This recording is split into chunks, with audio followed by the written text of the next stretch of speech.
بعض خواتین جو شادی شدہ ہوتی ہیں وہ یہ کہتی ہیں کہ جی میاں سے ملنے کے بعد بھی ہمیں داغ لگتے رہتے ہیں، اس طرح کی کیا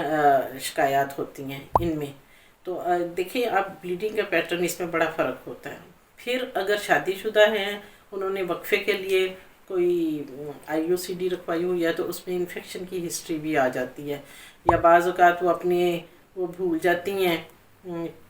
کہ ماہواری کی ڈیٹس بھول جاتی ہیں اور انہیں ارلی پریگنینسی ہوتی ہے اور وہ کہیں ٹیوبز میں جا کے بیٹھ جاتی ہے، تو اس وجہ سے ایکٹوپک پریگنینسی، اور جب بلیڈنگ ہوتی ہے تو یہی سمجھتی ہیں کہ جی ہمیں بڑا درد ہے۔ دیکھیں جب ڈائگنوز کرتے ہیں وہ ایکٹوپک نکل آتی ہے،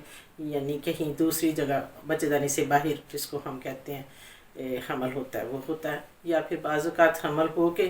تو وہ ضائع ہو رہا ہوتا ہے تو تبھی وہ ہوتی ہیں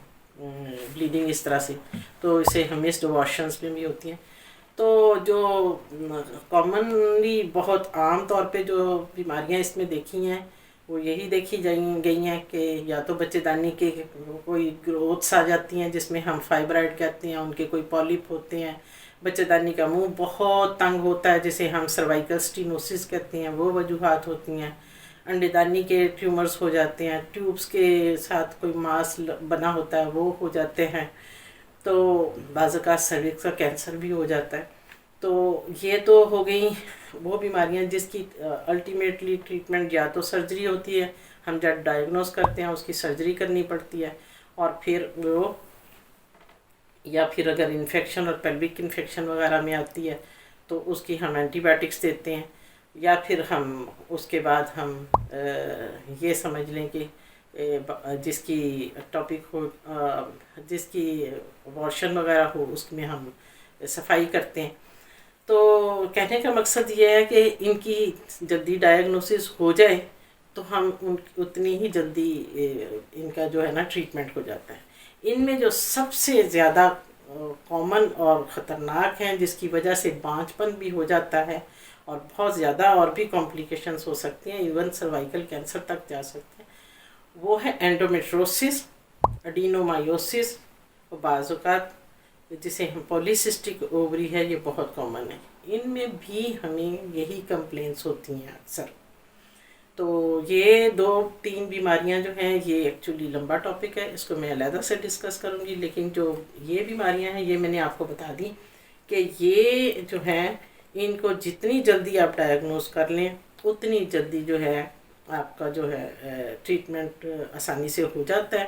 وہ اینٹی بائیوٹک ہو یا وہ صفائی کرنی ہو یا پھر وہ سرجری کرنی ہو، یا وہ سرجری میں بھی بعض اوقات تو اگر جلدی ڈائگنوسس ہو تو لیپروسکوپیکلی ہم مطلب ایزیلی وہ چیزیں نکال لیتے ہیں، بعض اوقات پھر ہمیں اوپن ابڈومن کھول کے تو اس کے سرجری کرنی پڑتی ہے یا پیلوس کھول کے۔ تو